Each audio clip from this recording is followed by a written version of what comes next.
Why has Katheryn Winnick left the project? Who was bitten by a snake during shooting?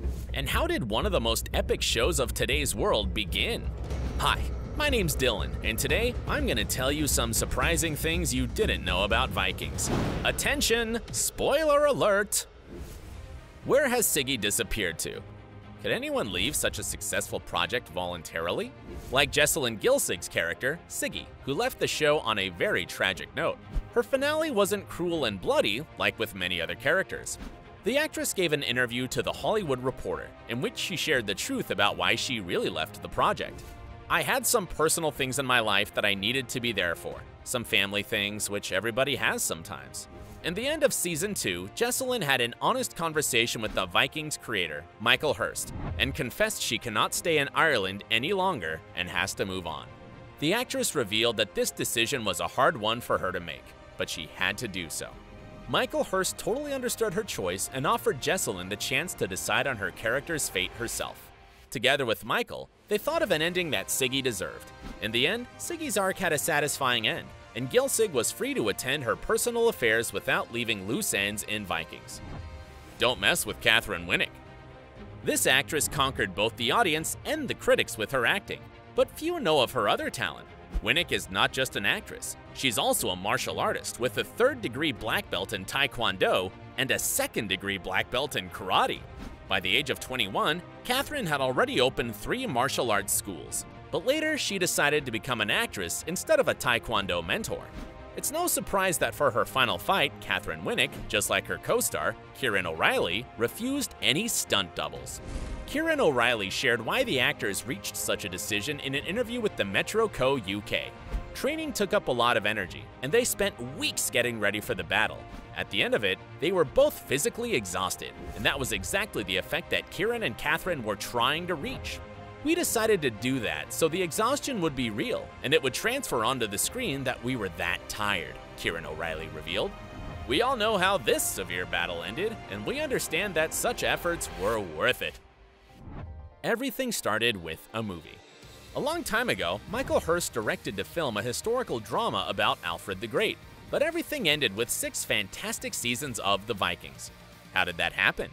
In an interview with History Extra, the showrunner shared this story. Many years ago, Hirst continues, I was writing a film script about Alfred the Great, who fought against the Vikings. I was fascinated to discover that a lot of what I thought I knew about the Vikings was wrong. I knew nothing about their attitude towards women, which were much more progressive than most other societies. He found out that the Vikings community were much more dramatic than any other at that time, and modern historians are still impressed with their shipbuilding skills. And besides, Michael wanted to show the true face of the Vikings to the whole world, who were only cruel when they had to be. We were all brought up on cliches about the Vikings that they are brutal, mindless savages. They were certainly brutal when they needed to be, but they weren't savages. This idea was so successful that the show that was initially planned as a 9-episode one became a fantastic saga of 6 seasons. Who was real? In his already cult show, Michael Hirst wanted to show the true Vikings, and that was the reason why many of his characters are based on real people. For instance, our beloved Lagertha was based on a real woman. In Book 9 of the Gesta Daemonum, you can find Lagertha's story, and she is described as a fierce warrior and skilled Amazon. Floki, whose name is so similar to the Scandinavian god of trickery and mischief, Loki, is in no way connected to him though. His character is based on Floki Vilgerson, who founded Ireland. Ragnar's second wife, Aslog, and even his sons are also based on real people. However, Ragnar is a made-up character. Weird, isn't it? It wasn't the showrunners, though, who created him, but the people who kept telling stories about the great king and conqueror. These legends came to us from Old Norse poetry, which are not historical documents, but became a great foundation for the character. Ancient eyeliner. As we know, cosmetic products were widely used in the ancient world. For example, the Egyptians put makeup on their eyelids not only to protect their eyes from the sun, but also to treat eye diseases, for which lead was a great help. Vikings, who were much more brutal than Egyptians, were quite the dandies. The kind of eyeliner that Vikings used was known as kohl. It was a dark powder made from crushed antimony, burnt almonds, oxidized copper, malachite, ochre, ash, lead, and chrysocolla. The Vikings wore it to keep the sun from damaging their eyes.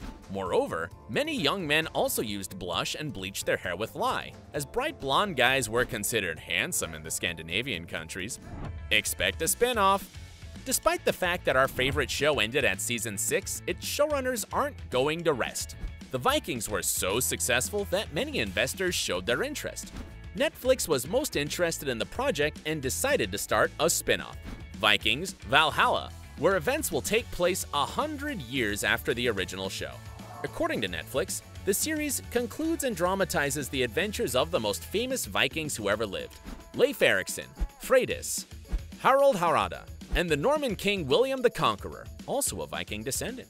These men and women will blaze new paths as they fight for survival in an ever-changing and evolving Europe.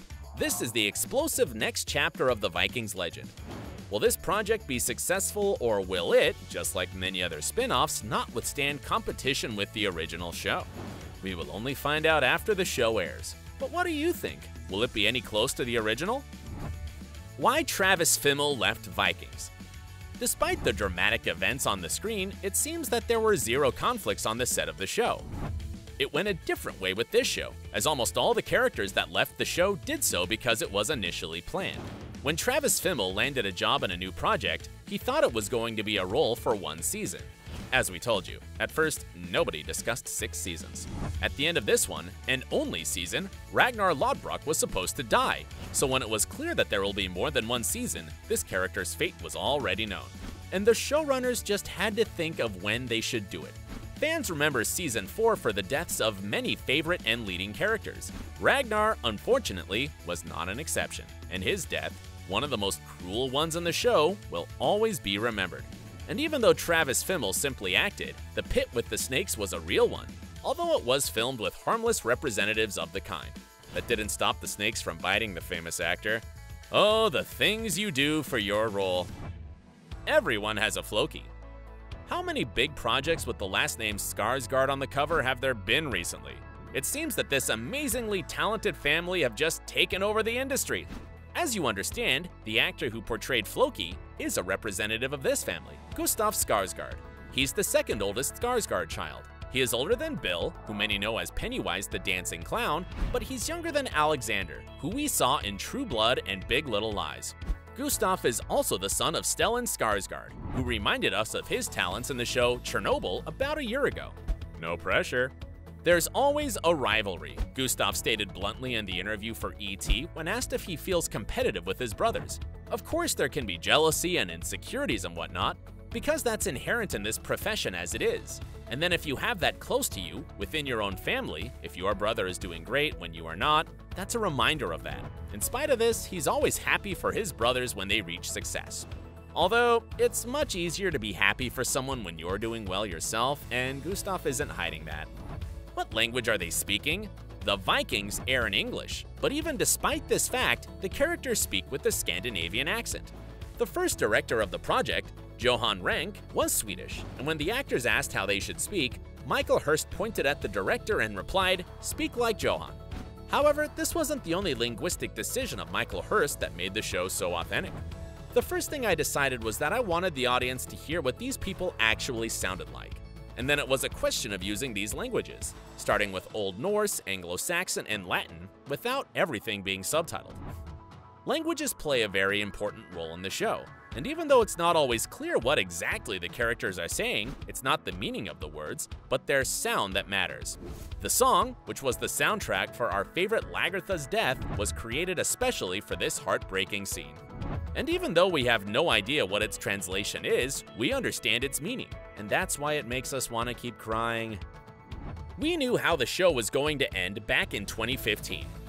It was Michael Hurst who shared this fact with the fans, although he never actually hid any plans for the show. Unlike Game of Thrones, in which the ending was the main mystery, the Vikings had to end at a certain point. In an interview with Entertainment Weekly, Hurst revealed his plans for the show's finale. It ends when the Vikings discover America, Hurst confirmed. That's the final shot. We wouldn't call it a spoiler, as the show is based on history, which is a huge spoiler itself. And moreover, it's not the finale that is important in the Vikings, but the way each character reaches it. The story of the Vikings changes when they discover America. It becomes completely different and deserves a separate show. Why did Lagertha die? Katheryn Winnick shared the story of this character in an interview with TV Line. According to the actress, the scriptwriters didn't want to kill her character after 6 seasons. When Katheryn joined the show, Lagertha was planned as a character for 2 or 3 seasons, and most of the attention was supposed to be centered around Ragnar's sons. But the audience and the critics liked Lagertha so much that her role soon became something more significant. It's no surprise that the showrunners didn't want to let Katheryn Winnick go. However, that was what the actress wanted, as she realized that her character had to die, and that it had to be epic and sad, and the actress liked how it went. In terms of Lagertha's story, I couldn't ask for a better death, confessed Katheryn Winnick. The actress also shared that her experience in Vikings completely changed her life. Filming for 7 years in Ireland, being away from your family and your friends, and making a new family there. Being on set and getting a chance to dive in creatively into different scenarios as an actor, learning how to direct. How did you like the final season of Vikings? Share with us in the comments and subscribe to our channel. Thanks for watching.